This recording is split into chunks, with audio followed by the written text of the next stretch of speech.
MLB The Show comes out later this week, and the age-old question is, when the game comes out, what do you do in Diamond Dynasty? Well, this video is going to cover that today. I'm going to talk about every little thing that you can in the game to do from the beginning, and what I personally will be doing, and what I would recommend to you or any sort of new player coming into the game. With that being said, let's get right into the first tip of how to start an MLB The Show Diamond Dynasty.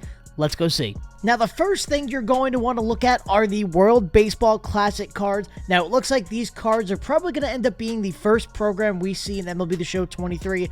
But as you can see right here at the beginning, there are 399 overall cards coming out of this. We have the 99 Francisco Lindor, which is always a great card. 99 Airbender Devin Williams, always a nasty card and will probably end up being an endgame card. We also have Munetaka Murakami in the game as a 99 overall card. This card will smash baseballs. Again, all three of these cards are going to be completely worth it to get early on in the game. And ultimately, going through this World Baseball Classic, there's also a 99 Trey Turner that they just announced, and these cards look amazing. So added as a 99 is Roki Sasaki. This card, again, looks really good, especially in the beginning part of the game. He's going to probably have outlier on that fastball and possibly even the sinker, but even then, just across the board, his stats look really good and is definitely somebody that you want to get early on. Now, there are other good cards, or what I think will end up being good cards in the World Baseball Classic cards that aren't 99 overalls, but I do feel like anything above a 90 plus overall, especially in the beginning part of the game, is such an important thing to have on your team, especially if you want to build around your players. Now, I don't think these cards are going to be available to sell, at least for the high overall cards. However, if you are able to sell them, and they will be going for a lot, especially in the first month or so in the game when they're very sought after. So if you want to have a quick stub count, if you get one of those guys super early on, you could sell them for probably close to 500,000 or more stubs, and that puts you to a really, really good start towards the live series collection. Now, another thing to go for early on in this game are the new captain cards that are exclusive to MLB The Show 23 so far. Now, these cards are important, and although they may not be as flashy as a 99, these cards will end up boosting the stats of other players in your lineup. So as you can see, Aaron Judge here, although we don't see his boost on the card itself, there likely will be some sort of power boost that he would give for a certain type of player, whether it being a Yankees player or whether it's a player of the outfield. Whatever it may be, having Judge in your lineup or on your team will end up boosting other players' stats to make the team overall better. Now, one thing I like that this adds to is that it allows you to have some type of theme team. Like if you want to run an all Yankees theme team, there's finally somewhat of an incentive to actually do so, and you might be able to keep up with the type of God Squad if everyone's numbers are being boosted. Now, this is a team affinity, which means every single team will have a captain card. If you want to do it of your favorite team, if you need a particular type of player,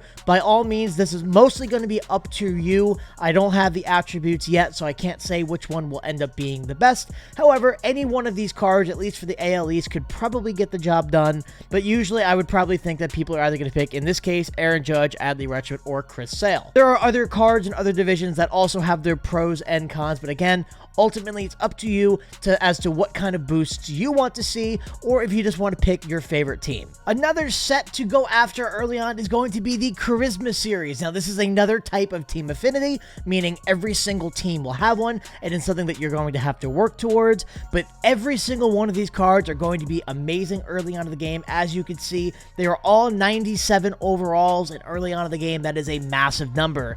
We have a list of great players, favorite players from these teams. Every single player on this list right here for the AL East will absolutely smash. Again, just like the other team affinity, every team will have one. You can kind of set it to how you think you would like it, how they would work in your lineup, or you could just go with your favorite team's team affinity player, whatever may work for you. Now, ultimately, these cards, like I said, are really good things to have early on, and a lot of times, if we base it off of old games, the second team affinities or the third team affinities, you actually get a head start if you have old team affinity cards, or you have to have the old team affinity cards as a prerequisite to move on. So this is something that, even if you don't get it off rip immediately, it is something that you kind of want to keep tabs on, because if you get too behind in this later on down the road, when they start releasing like the really good 99s in the team affinity, you're going to be way behind and you might not be able to keep up with others. So the question also may be, what should I play first to obtain a good team? Now, ultimately, the thing that you should be playing early on, especially when the game just launches, are offline modes. If there are conquest maps that give you a good amount of stubs, a high amount of packs, do as many of those as you can. Same thing with moments. There are moments that work towards other programs. There are moments that give you awards just strictly alone. There is also always the starter collection, and in these, it's very easy to do. It's something, just collect these 2 cards, collect a certain amount of players, a certain amount of unlockables, whatever it may be, but there's about 10 of these. If you get, maybe 200 to 500 stubs per, that ends up adding up to a decent amount, and you could at least buy some lower players to improve your team. Now, I do not recommend playing ranked or events until your team is at least a mostly diamond team. Now, ultimately for me, I will not be playing ranked until my team is entirely diamond for my lineup and mostly diamond for my pitching. My reasoning for that, especially now that we have a lot of high 90 overall cards in the game early on, I do want to at least feel like I'm having some sort of punch, and I want to be able to put up the best team that I can before I go into a ranked setting. Now, luckily, there are some things we can do offline to build our teams, stuff as like mini seasons, Conquest, and Showdown. I know early on, Conquest are really important. If you scroll all the way to the bottom of 22, the Nation of Baseball is one of those things that's always in the game, and it gives you a lot of packs and a lot of stubs, as you can see scrolling through. I'm assuming the rewards will at least be similar, but you see a 79 overall card that can be added to collections. There's the Prospect Choice packs, which early on go for a lot. There's a 84 Jared Weaver, you get a couple diamond cards out of it, and ultimately at the end you also get another diamond card and a lot of stubs with XP applied towards the program. Now, this is something that I recommend doing if especially if you are an offline player. Definitely do this and before you go into online. But you want to be able to build your team up as much as you possibly can, and you want to be able to store as many stubs as you can so you can go out and buy better players. Now, another thing that you should consider playing early on in the game is BR. The BR program is very rewarding to you and offers a lot of incentive of playing. Early on, as you can see, you get stubs, you get packs. These cards sell for a lot. They help you out with collections later on. You get headliner packs. As you go through, obviously the rewards get better. And if you're able to get to 100 points, this year it was 90 points for a high diamond overall player and 100 points for what you would get if you would go flawless. Now, ultimately, you can keep these guys and build around them on your team. However, these guys always go for a lot of stubs, especially early on in the game. If you're able to get this very quickly and sell it for a very high amount of stubs, ultimately that would probably be a really good way to set you up, and especially it'll put you forward in the live series collection. Speaking of that live series collection, that should be your main goal. Let's go talk about it. So the live series collection, like I said, this should be your main goal in the first couple months of the game up until the other collection starts to open up a little bit.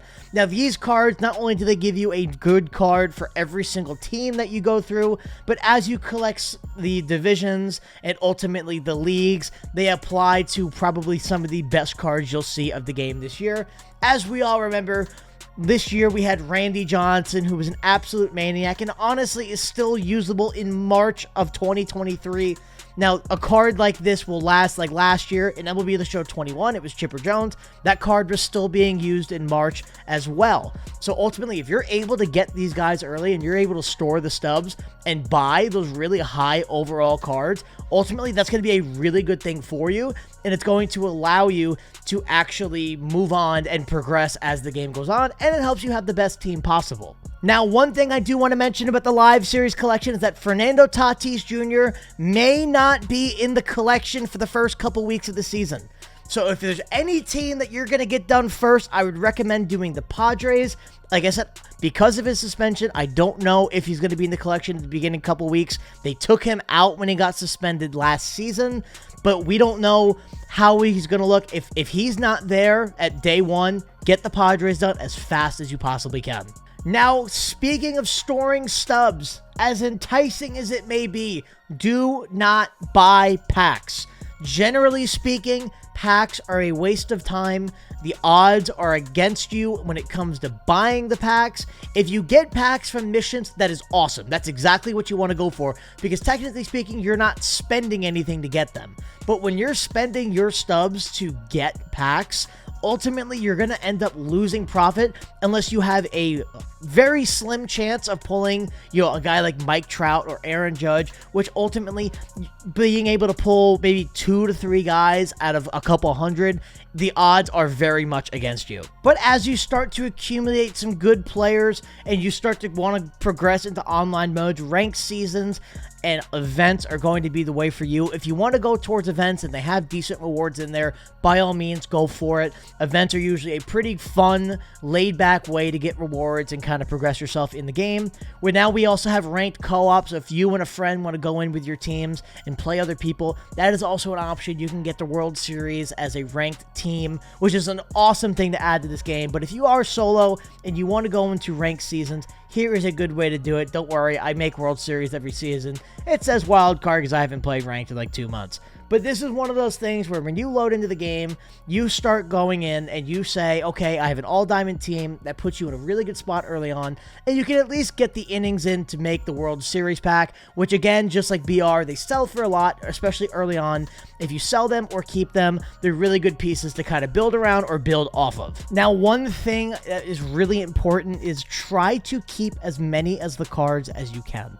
Now, ultimately, try to have some sort of prediction as to who may go up, who may go down in price. But if you remember last season, George Brett was the first Legends and Flashbacks collection that we had. Now, this card, again, one of those cards that you still see now at this point in the game.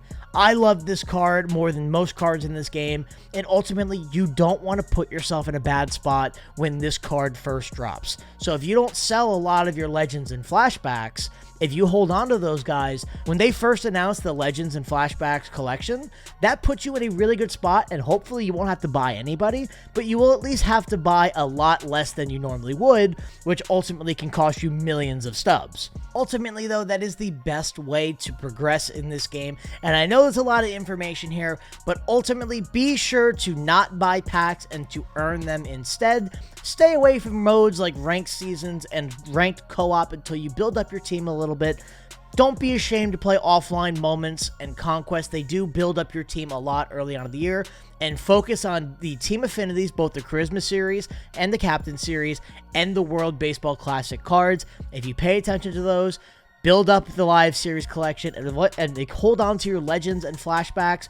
Ultimately, you'll be in a great spot to start MLB The Show, and especially moving on to the game, it'll put you into an even better spot as you go on. Y'all, that is going to be it for today's video. I appreciate you guys for hanging out, watching this video. If you have any questions, any additional feedback, any additional thing that you personally do that may help others, feel free to leave it in the comments. Please also be sure to like this video and sub to the channel. We got a whole year of content ahead of us. It's going to be a great year, guys. I wish everyone the best of luck coming up into the next year. I will catch y'all later, and I hope y'all have a great one.